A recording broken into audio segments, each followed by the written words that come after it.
الدین الخالص. الحمد للہ رب العالمین والصلاة والسلام علی سید المرسلین وعلی آلہ واصحابہ ومن تبعہم بإحسان الی یوم الدین اما بعد. بسم اللہ الرحمن الرحیم. عن ابی ہریرہ رضی اللہ عنہ ان النبی صلی اللہ علیہ وسلم انه قال لا يتقدمن احدكم رمضان بصوم يوم او يومين الا ان يكون رجل قد يصوم صومه فليصوم ذلك اليوم. رواہ البخاری و مسلم. گزشتہ ہفتے شعبان کے مسنون روزوں کے تعلق سے نبی کریم صلی اللہ علیہ وسلم کی کچھ حدیثیں اور آپ کی کچھ سنتیں بیان کی گئی تھیں، اور اسی سلسلے کی کچھ باتیں آج آپ لوگوں کی روبرو بیان کی جا رہی ہیں. نبی کریم صلی اللہ علیہ وسلم کی یہ عادت تھی، جیسا کہ حدیثوں سے ذکر ملتا ہے، کہ آپ شعبان کا روزہ کثرت سے رکھا کرتے تھے. یعنی ماہ شعبان میں رمضان سے پیشتر کا جو مہینہ ہے، اس میں اللہ کے رسول صلی اللہ علیہ وسلم کثرت سے روزہ رکھا کرتے تھے. اس سلسلے کی حدیثیں آپ لوگوں نے سنی تھیں. لیکن اسی کے تعلق سے کچھ اور باتیں بھی ہیں. ایک حدیث یہ آتی ہے کہ اذا انتصف شعبان فلا تصوموا، جب شعبان کا آدھا مہینہ گزر جائے، یعنی 15 روز کے گزر جائیں، تو روزہ نہ رکھا کرو. یہ حدیث بھی ہے، آپ لوگوں نے بار بار اس کو بھی سنا ہے، لیکن اس سلسلے میں علماء کی کئی رائے ہیں. ایک بات تو یہ ہے کہ اسے عام طور سے لوگوں نے اس حدیث کو شاذ کہا ہے، یعنی اس کے حکم کو نافذ نہیں کیا ہے، اور بعض لوگوں نے، اس میں کچھ بڑے علماء بھی ہیں جنہوں نے اس حدیث کو صحیح مانا ہے اور اس کے حکم کو مانا ہے، لیکن ان لوگوں نے دوسری حدیثوں سے اس کی مطابقت کو بھی بیان کیا ہے. یعنی دوسری حدیثیں جو ملتی ہیں کہ اللہ کے رسول صلی اللہ علیہ وسلم پورے مہینے میں روزہ رکھا کرتے تھے، یہاں تک کہ کچھ ہی روزے آپ چھوڑتے تھے، ایسا بیان ملتا ہے. اور ایک حدیث کے اندر یہ آتا ہے کہ وہ حدیث میں آپ کے سامنے رکھوں گا کہ جب رمضان، یعنی کہ رمضان سے پیشتر 1 یا 2 دن روزہ رکھنا منع ہے. اس حدیث سے یہ معلوم ہوتا ہے. تو جس حدیث سے یہ معلوم ہوتا ہے کہ رمضان سے پیشتر 1 یا 2 دن روزہ رکھنا منع ہے، اس سے ملانا نہیں ہے رمضان سے پیشتر، تو اس سے یہ معلوم ہوتا ہے، اس کا مطلب یہ ہوا کہ اس سے پیشتر، یعنی 1-2 دن اخیر کے چھوڑ کر اس سے پیشتر شعبان میں روزہ رکھا جا سکتا ہے. اور نبی صلی اللہ علیہ وسلم کی سنتیں بھی ایسی ہیں. تو معلوم یہ ہوا کہ دونوں حدیث کے اندر بظاہر اختلاف ہے، دونوں کے اندر ٹکراؤ ہے. تو اسی لیے جن لوگوں نے اس حدیث کو صحت کو صحیح مانا ہے، یعنی قابل قبول، قابل حجت مانا ہے، ان لوگوں نے، اس میں شیخ ابن باز رحمہ اللہ بھی ہیں، انہوں نے اپنے فتاویٰ کے اندر ذکر کیا کہ النہی عن الصیام بعد نصف شعبان فقال هو حدیث صحیح کما قال العلامہ الشیخ ناصر الدین البانی. انہوں نے اپنے فتاویٰ کے اندر لکھا ہے کہ یہ حدیث یہ صحیح ہے، جیسا کہ شیخ ناصر الدین البانی رحمہ اللہ نے بھی کہا ہے. والمراد به النہی عن ابتداء الصوم بعد النصف. انہوں نے اس کا مطلب یہ بیان کیا کہ کوئی شخص، اس سے مراد وہ شخص ہے جس نے شروع میں، یعنی شروع کا جو 15 دن گزر گیا شعبان کا، اس میں روزہ نہیں رکھا، لیکن اب اخیر کا، یعنی جو رمضان کے مہینے سے قریب کا 15 دن بچا ہے، اس میں وہ روزہ رکھنا چاہتا ہے، تو ایسا شخص اس روزے کی شروعات نہ کرے، اس کی ابتدا وہاں سے نہ کرے. لیکن کوئی شخص ہے اما من صام اکثر الشہر او شہر کلو فقد اصاب السنہ، لیکن اگر کوئی شخص ہے جو ابتدا سے روزہ رکھ رہا ہے، یعنی شعبان کے شروع سے وہ روزہ رکھ رہا ہے، اکثر رکھ رہا ہے، کبھی کبھی رکھ رہا ہے، تو بعد میں وہ رکھ سکتا ہے. اگر ایسا اس نے کیا ہے فقد اصاب السنہ، تو اس نے سنت کو پا لیا، یعنی سنت ایسی ہے، انہوں نے ایسا پا لیا. لیکن اس سے عام طور سے علماء نے اس فتوے سے ان کے اتفاق نہیں کیا ہے. علامہ ابن رجب نے اس حدیث کو شاذ کہا ہے، یعنی شاذ وہ حدیث ہوتی ہے جو اپنے سے مضبوط حدیث کے مخالف پڑتی ہو. تو صحیحین کی حدیث جو آپ لوگوں نے پچھلے درس میں سنا ہے، ان کے یہ مخالف پڑتی ہے، جس سے یہ معلوم ہوتا ہے کہ اللہ کے رسول صلی اللہ علیہ وسلم پورے مہینے روزہ رکھا کرتے تھے، چند روز ہی چھوڑا کرتے تھے. تو اس سلسلے میں شیخ ابن عثیمین رحمہ اللہ نے فرمایا لیکن الامام احمد رحمہ اللہ امام اہل السنہ قال هذا الحدیث شاذ. انہوں نے امام احمد بن حنبل رحمہ اللہ کا قول نقل کیا ہے کہ انہوں نے کہا کہ یہ حدیث جو ہے یہ شاذ ہے، یعنی اس کا حکم نافذ نہیں ہوگا. لا یعمل به، اس پر عمل نہیں کیا جائے گا. ایک تو اس کی وجہ یہ ہے کہ لأن نبی صلی اللہ علیہ وسلم کان یصوم اکثر شعبان، اس لیے کہ اس کی ایک وجہ تو یہ ہے کہ اللہ کے رسول صلی اللہ علیہ وسلم سے یہ ثابت ہے کہ آپ اکثر شعبان کا روزہ رکھا کرتے تھے. اور دوسری بات یہ ہے کہ یہ حدیث جو ہے کہ لا تقدم رمضان بصوم یوم او یومین، یعنی رمضان سے پیشتر ایک یا دو دن کا کوئی شخص اس سے پہلے روزہ نہ رکھے. تو اس کا معنی یہ ہے، یعنی ایک دو دن پہلے نہ رکھنے کا معنی یہ ہے جس سے ممانعت کی گئی، اس کا مطلب یہ ہوا کہ اس سے پیشتر رکھ سکتے ہیں. تو ان لوگوں نے ایسے کہا ہے. عموماً لوگوں نے اس حدیث کو پر عمل کرنے کی بات کو نہیں مانا ہے، بلکہ یہ کہا ہے کہ پورے شعبان کے اندر شروع سے کہیں بھی انسان روزہ رکھ سکتا ہے. البتہ وہ شخص جو ہفتے کا 2 دن کا روزہ رکھتا ہے، جیسے کہ سوموار اور جمعرات کا، اس کا اگر اخیر کا 1-2 دن اگر آ جاتا ہے اس میں تو وہ رکھ سکتا ہے. یا بیچ کے اندر نصف شعبان کے بعد جو بھی دن آتا ہے سوموار اور جمعرات کا، اس میں چاہے تو رکھ سکتا ہے. وہ ممانعت سے خالی ہے. جن لوگوں نے اس کے جو علماء اس بات کے قائل ہیں کہ یہ حدیث بھی صحیح ہے، اس پر عمل ہوگا، لیکن ان لوگوں نے مطابقت کی صورت بیان کی ہے. اس سلسلے میں ایک دوسری حدیث آتی ہے کہ ان ابی ہریرہ رضی اللہ عنہ ان نبی صلی اللہ علیہ وسلم انه قال لا يتقدمن احدكم رمضان بصوم يوم او يومين، یعنی کوئی شخص رمضان سے پیشتر، تم میں سے کوئی بھی رمضان سے پیشتر 1 دن یا 2 دن کا روزہ نہ رکھے. یہ منع ہے. نبی کریم صلی اللہ علیہ وسلم نے اس میں منع کیا ہے. اس کی 2 وجہ ہوتی ہے. ایک تو یہ وجہ ہوتی ہے کہ انسان سمجھے کہ ہو سکتا ہے چاند ہو گیا ہو، ہم رکھ لیں. یعنی یقین پر ہوتا ہے عمل، دین کے اندر یقین پہ عمل ہوتا ہے.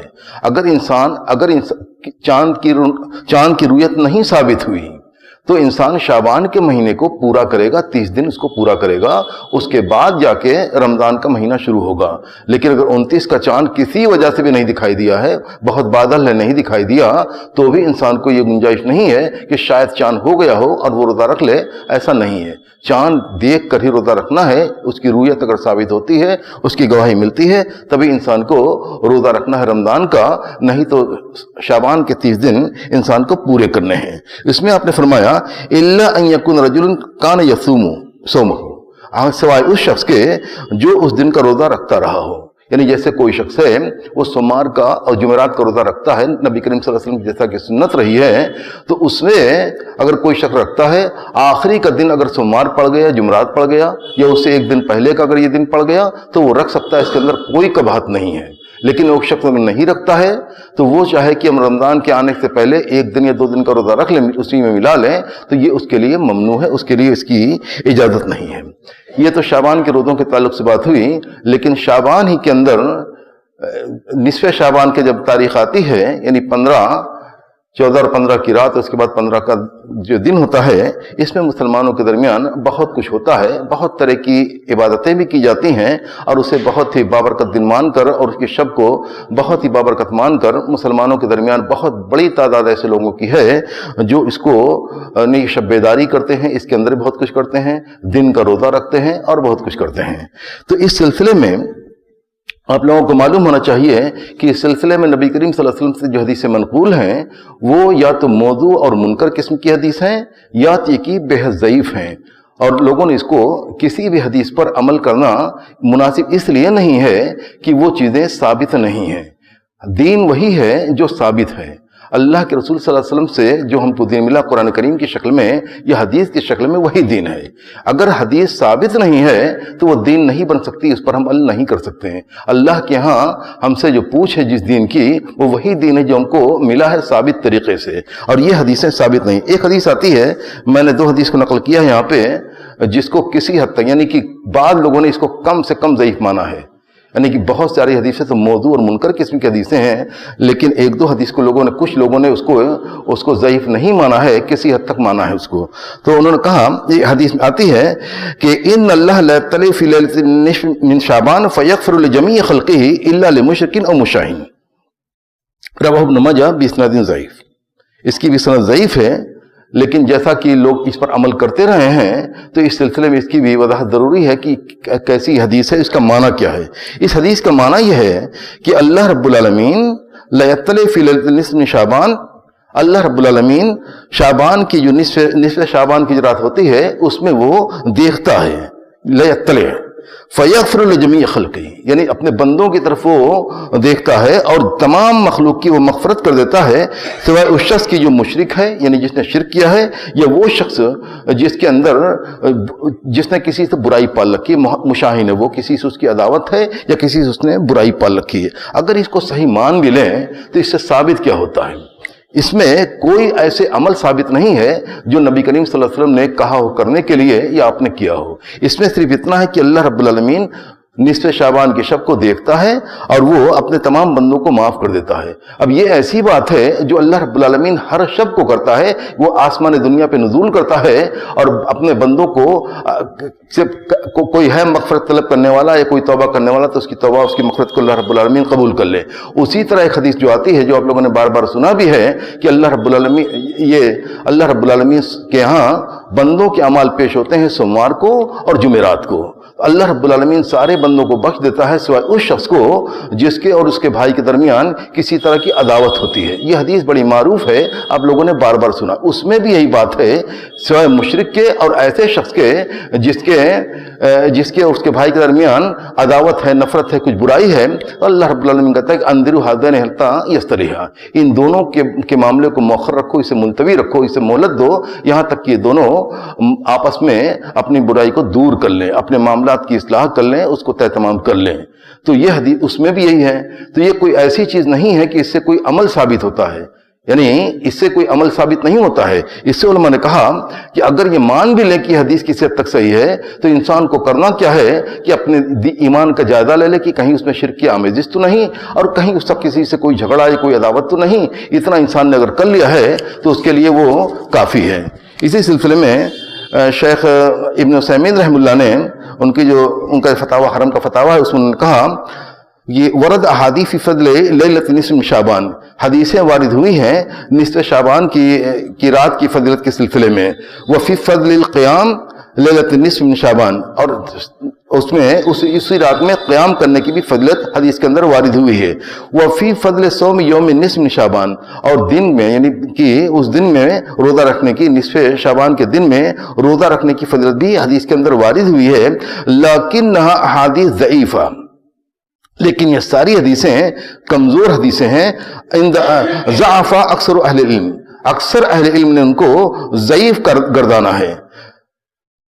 تو ان لوگوں نے ایک دم وضاحت کر دی کہ دیکھو یہ حدیثیں ضعیف ہیں، سارے علماء نے، اکثر علماء نے اس کو ضعیف کہا ہے، اور انہوں نے یہ بھی لکھا وانتم تعلمون، اور تم لوگوں کو یہ بات علم ہے اس بات کا کہ ان العبادۃ دین، عبادت کرنا، اللہ رب العالمین کی عبادت کرنا یہ دین ہے، اذا لم يثبت بدلیل شرعی یلقى بالانسان یوم القیامہ فانها لا یعمل بها۔ یہ حدیثیں ایسی ہیں کہ اگر وہ کمزور ہیں تو اس سے دین بنتا نہیں ہے، اور دین جب بنتا نہیں ہے تو وہ چیزیں ثابت نہیں ہیں، اس پر اس لیے عمل فإنہ لا یعمل بها، اس لیے اس پر عمل نہیں کیا جائے گا۔ یہ حدیث، یہ ساری وضاحتیں بہت ضروری ہیں، اس لیے کہ معاشرے کے اندر بہت بڑی تعداد ایسے لوگوں کی ہے جو ان حدیثوں کے اوپر عمل کرتے ہیں، اور موضوع قسم کی جو حدیثیں ہیں جن کے بارے میں کوئی شبہ نہیں کہ وہ موضوع حدیثیں ہیں، من گڑن قسم کی حدیثیں ہیں، جھوٹی اور منکر حدیثیں ہیں، اس پر بھی دھڑلے سے عمل کیا جاتا ہے، اور اس کا بیان بھی ان کی مساجد کے اندر، ان کے دروس کے اندر، ان کے خطبوں کے اندر ہوتا رہتا ہے۔ جاننا ضروری اس لیے ہے کہ حضرت نعمان بن بشیر رحمہ اللہ رضی اللہ عنہ کی جو حدیث آتی ہے کہ نبی کریم صلی اللہ علیہ وسلم سے لوگ خیر کے بارے میں پوچھتے تھے تو میں شر کے بارے میں پوچھتا تھا تاکہ اس سے بچ سکوں۔ یہ شر سے بچنا، بدعتوں سے بچنا، خرافات سے بچنا، اس زمانے میں یہ بھی انسان کی پرائرٹی ہونی چاہیے، اس کی اولیات میں داخل ہونا چاہیے۔ اس لیے کہ صرف یہ نہیں کہ ہم نیکی کے کاموں کو دیکھیں اور اس کو بڑھتے ہیں، بلکہ جہاں غلطیاں ہیں، جہاں بدعتیں ہیں، جہاں جو چیز ثابت نہیں ہے اس سے ہم بچ کے رہیں۔ یہ بھی دین کا ایک حصہ ہے، اس کو بھی ہمیں جاننا ہے تاکہ ہم اپنے ایمان کو، اپنے عمل کو محفوظ رکھ سکیں۔ ایسا نہ ہو کہ ہم عمل کریں اور پھر ایسے اعمال کر بیٹھیں جس سے کہ ہماری ساری نیکیاں غارت و برباد ہو جائیں گی۔ اس لیے کہ خطبہ جمعہ کے اندر ہر جمعہ میں آپ لوگ سنتے ہیں کہ نئی چیزیں جو ہوتی ہیں بدعت ہوتی ہیں، اور ہر بدعت گمراہی ہوتی ہے، اور گمراہی انسان کو جہنم میں لے جانے والی ہوتی ہے۔ تو بدعتوں سے ہم بچیں، انہی کاموں پر عمل کریں، انہی کاموں کو ہم دین کا حصہ جانیں جو کہ نبی کریم صلی اللہ علیہ وسلم کی حدیثوں سے ثابت ہے، قرآن کریم سے ثابت ہے۔ یہ ایسا نہ ہو کہ ہم ایسی حدیثوں پر عمل کر بیٹھیں جو موضوع قسم کی حدیثیں ہیں یا ایسی ضعیف ہیں جن سے کچھ ثابت نہیں نہیں ہوتا ہے جو ثابت حدیثیں نہیں ہیں۔ اللہ رب العالمین ہم سب کو دین کو سمجھنے کی اور دین کے صحیح معنوں میں اس پر عمل کرنے کی توفیق بخشے۔ وآخر دعوانا الحمدللہ رب العالمین۔